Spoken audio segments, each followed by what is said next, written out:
அனைவருக்கும் வணக்கம். நான் அருள் ஜெயேந்திரன், அகில இலங்கை மக்கள் எழுச்சி கட்சி செயலாளர்.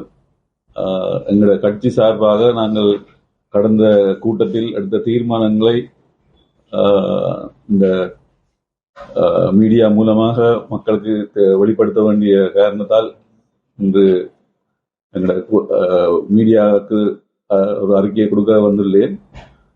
என்னவென்றால், நாங்கள் எல்லோரும் பலத்த எதிர்பார்ப்பில் இருந்தோம். ஜனாதிபதி வர்றதால் எங்களுக்கு நல்ல தகவல்களை தருவார் என்று சொல்லி. ஆனால் எங்களுக்கோ பலத்த ஏமாற்றங்களை தான் தந்து விட்டு போயுள்ளதாக நாங்கள் கருதுகின்றோம். ஆனால் சில நல்ல விடயங்களும் சொல்லியிருக்கிறார். அதாவது தெற்கிலே இருந்து போயாத இனத்துக்கு வந்து இனவாத நோக்கத்தில் வந்து போறதுன்னு சொல்லியும், மற்றது சில இது போன்ற நல்ல விஷயங்கள் சொல்லியிருக்கிறார். ஆனால் நாங்கள் எதிர்பார்த்தது இந்த திசவிகார பயங்கரவாத தடை சட்டங்கள், மற்ற செம்மணி புதகுழி இதுகளுக்கெல்லாம் ஒரு விடைகளை தருவார் என்று ஏதாவது ஒரு கருத்தை சொல்லுவார். ஆனால் அதை பற்றி எதுவுமே கூறாமல் எங்களுக்கு ஒரு ஏமாற்றத்தை கொடுத்து விட்டு சென்றுள்ளார். இன்று இலங்கையை பொறுத்தவரையில இலங்கையிலே பயங்கரவாத தடை சட்டம் என்பது தேவையற்ற விடயம். இன்று ஜனாதிபதியே வந்து பப்ளிக்கா பராளி ரோட்ல பராளியில நடந்து போகக்கூடிய மாதிரி இருக்குன்னு சொன்னா எந்த வித பிரச்சனையும் இல்லை. ஆகவே பயங்கரவாத தடை சட்டத்துக்கு இன்னொரு தடை சட்டம் கொண்டு வர வேண்டிய அவசியமே இல்லை. அதோ அப்படி பொது சட்டங்களே போதுமானது. எங்களை பொறுத்தவரையில, இலங்கையை பொறுத்தவரையில இனிமேல் பொது சட்டங்களே போதும்.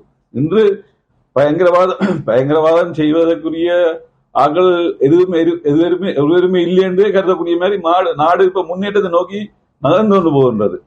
ஆகவே பயங்கரவாத தடை சட்டம் என்பதே தேவையற்ற விடயம். அதுக்கு மாற்றாக இன்னொரு பயங்கரவாத சட்டத்தை கொண்டு அதை விட மோசமானதா கொண்டு வருவது போல எங்கள் ஊடகங்கள் மூலமாக கருத்துக்களை அறியக்கூடியதா இருக்குது. ஆகவே அதெல்லாம் உண்மையிலேயே நல்ல நோக்குல இந்த அரசாங்கத்தை நல்ல முறையில கொண்டுரோல் என்று சொன்னா பயங்கரவாதத்தை இல்லாம பண்ணுவதால் சிறந்தது என்று நாங்கள் கூறுகிறோம். முதலாவதாக. அடுத்ததாக இந்த திசவிகார சம்பந்தமாக நயனாதி விகாராதிபதி, நாகவிகார விகாராதிபதி போன்றவர்கள் தங்கள் கருத்துக்களை மிக துணிவுடன் தெளிவாக கூறியுள்ளார்கள். சட்டவிரோதமாக திசவிகார அமைக்கப்பட்டுள்ளது. அதற்குரிய காணி வேற இருக்குது. அது இருக்கக்கூடியதாக இதுல கட்டப்பட்டிருக்கு. அதுவும் அது கட்டப்பட்ட டைம் வந்து மேலேயே நல்லாட்சியின் போதுதான் கட்டப்பட்டதா. ஆகவே நல்லாட்சியில எங்களோட கூட்டமைப்பிலும் ஒரு பங்காளிகளா இருந்தது. அவையெல்லாம் எங்க போனேன்னு தெரியல. உண்மையில அது ஹை செக்யூரிட்டி சோனுக்கு இருந்தது. ஆனால் இப்படி ஒரு கட்டப்படுதுன்னு சொல்லி நல்லாட்சியில இருந்த கூட்டமைப்புக்காரருக்கு கூட தெரியாம போச்சு. அவையை தடுத்து நிறுத்தி இருக்கலாம், இல்லாட்டி அதுக்குரிய இடத்துல கட்ட சொல்லியிருக்கலாம். அது கூட அவர்கள் செய்ய இல்லை. ஆக கையெழுத்தினான் சொன்னதுக்கெல்லாம் கையெழுத்தினான் வேண்டவே இல்லை. அதால இன்றைக்கு கனவே வெளியில் நீக்க முக்கியமான வெளியில் நீக்கினான்.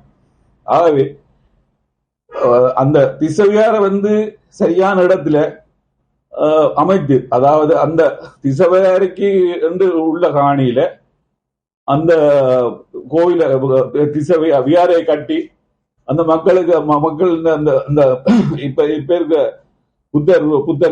புத்தர் மற்ற ஏரிய தெய்வங்களை நீங்கள் அந்த இடத்துல கட்டி அரசாங்கமோ அல்லது பௌத்தர்களோ எல்லாரும் சேர்ந்தோ கட்டி அதை செய்து அந்த மக்களுக்கு அந்த காணிகளை கையளிக்கணும் என்றுதான் நாங்கள் கருதுவோம். அப்படி இல்லாவிட்டால் தமிழர்களாக நாங்கள் எல்லாருமே சேர்ந்து உங்களுக்கு பௌத்த கோயில அந்த உரிய இடத்துல கட்டி தந்து இந்த புத்த சிலைகளை அந்த இடத்துக்கு அதே இடத்துல கொண்டே வச்சுட்டு காணிக்காரருக்கு அந்த காணிகளை பெற்றுக் கொடுக்க வேண்டும் என்றுதான் எங்களோட நோக்கம். ஏனென்று சொன்னால் இது போன்று இனிமேல் தனியார் காணிலையோ அதாவது இனிமேல் எதிர்காலத்துல பௌத்தம் சிங்களம் என்று சொல்லி எதிர்ச்சியாக இப்படியான தனியார் காணிகளை இனிமேல் காலத்திலே கட்டக்கூடாது. இதற்கு உரிய அதிகார சபைகள் கவனம் எடுத்து அதற்கு நடவடிக்கை உடனுக்குடன் எடுக்க வேணும் என்று சொல்லித்தான் நாங்கள் கூறிக்கொள்ளுகின்றேன். அத்துடன் அத்துடன் இது இது மிக மிக மிக மிக விரைவாக நீங்கள் தீர்மானம் எடுத்து இதுக்குரிய அறிக்கையை நீங்க விடாட்டி இது சம்பந்தமாக தொடர் போராட்டம் நடக்கும் என்பதை குறிவைக்க விரும்புகின்றேன். திஸ்ஸவிகாரை உரிய இடத்துல போய் அமைய வேணும். அது நீங்கள அமைக்குங்கோ அல்லது தமிழ் மக்களே உங்களோட நீங்க சொல்றபடி கட்டி தந்து இந்த புத்தரை கொண்டே அதே இடத்துல வச்சு அந்த அந்த புதுசா கட்டுற இடத்துல கட்டி வச்சு போட்டு இந்த புத்தவிகாரை இருக்கிற காணியை அப்படியே உரியவர்களிடம் கையளிக்க வேணும். அப்படி இல்லை என்று சொன்னால் குறிப்பிட்ட காலம் ஒரு இந்த அதாவது எங்கட தமிழ் சிங்கள புத்தாண்டுக்கு இடையில நல்ல ஒரு முடிவை செய்யாவிட்டால் தொடர் போராட்டம் நடக்கும் என்பதை உறுதியாக கூறி வைக்கின்றேன். அத்துடன் இந்த செம்மணி விஷயமாக எந்தவித நடவடிக்கையும் எடுத்ததாக தெரியவில்லை. ஆக இந்த நேற்றை போய் செம்மணியில போய் பார்த்து போட்டு தண்ணி போட்டு வந்துட்டான், அது வேற பிரச்சனை. ஆனா இன்றைக்கு 200க்கும் மேற்பட்ட எறும்பு கூடுகள் செம்மணியில புதவுடியில தாக்கப்பட்டிருக்கு சொல்லினோம். ஆகவே அந்த தாக்கப்பட்ட அந்த கிளறி எடுக்கப்பட்ட ஆக்கள் அவ்வளவு பேருக்கும் என்ன நடந்தது என்று சொல்லி அதுக்குரிய விடையை காணுறதுக்குரிய வழியை நீங்கள் தேடுவதாக தெரியவில்லை. ஆகவே நான் என்ன சொல்ல வாரேன் என்று சொன்னால், இன்று சரத் பொன்சேகா போன்றவர்கள் இன்றைக்கு கொதிக்கின்றார்கள். என்ன பொறுத்தவரையில இந்த சரத் பொன்சேகா போன்றவர் சரத் பொன்சேகா கூட இந்த புதகுடியில முக்கியமா சம்பந்தப்பட்டிருப்பார் போலதான் என்று சொல்லி நாங்கள் கருதுகிறோம். ஏனென்று சொன்னால் அவ்வளவு தூரம் இனவாதத்தை காக்கிக் கொண்டே இருக்கிறார் தொடர்ந்து.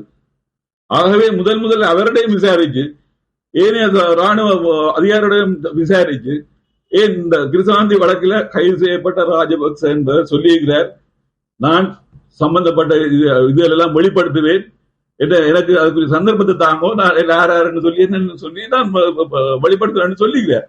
அதுக்குரிய நடவடிக்கையும் எடுக்கிற மாதிரி இல்லை. இன்றைக்கு நல்லாட்சி என்று சொல்லி நீங்கள் இந்த அரசாங்கத்துக்கு ஒருவர் முடிந்து விட்டது. ஆனா நீங்க சொன்ன கன விஷயங்கள் செய்யப்படவில்லை. என்னன்னு சொன்னா முதலாவது விஷயம் மாகாண சபை ஒரு வருஷத்துக்கு மாகாண சபை வச்சு கொண்டு வைப்போம்னு சொன்னீங்க. ஆனா மாகாண சபைக்கு அந்த மாகாண சபை பற்றி ஒரு கருத்துமே சொல்லல. மாகாண சபை புதிய முறையில செய்யறதா பழைய முறையில செய்யறதா அதுக்கு தீர்மானம் எடுக்கிறதுக்கு எவ்வளவு காலம் செல்லும்? வருஷ கணக்கா போதா? இதுக்கு நீங்க வருஷ கணக்கா எடுக்க போறீங்கன்னு சொன்னா இந்த நாட்டை எப்படி இவ்வளவு 5 வருஷத்துல முன்னுக்கு கொண்டு போறீங்க? 5 வருஷம் கொடுக்கப்பட்ட காலத்துல எப்படி முன்னுக்கு கொண்டு வரீங்கன்னு இது ஒரு சின்ன விஷயம் உண்டு. தேர்தலை கடத்துறதுதான் உங்களோட நோக்கமே தவிர காலத்தை கடத்தி இப்படியே எங்களை மாத்தி எங்களுக்கு கொடுக்கப்பட்ட அதாவது உலகாரம் போராட்டத்தால எங்களுக்கு கிடைக்கப்பட்ட பிச்சை அதிகாரத்தை கூட விரும்ப முடியாம பிச்சை அதிகாரத்தை கூட கொடுக்க விரும்பவில்லை நீங்க. அதான் நாங்க கருத வேண்டி கிடக்கு. அப்ப அதுல கூட கொடுக்கப்பட்ட போலீஸ் காணி அதிகாரங்கள் பறிச்சது கூட நீங்கள் தான். ஆகவே இது சம்பந்தமாக நீங்கள் கூடிய விரைவில் முடிவெடுத்து நல்ல விஷயத்தை செய்ய வேண்டும். அடுத்ததாக சரத் வீரசேகர ஹெலமுறைய போன்ற ஆக்கள் இனவாதத்தை கக்கும் முறையில தொடர்ந்து செயற்பட்டு வருகிறார்.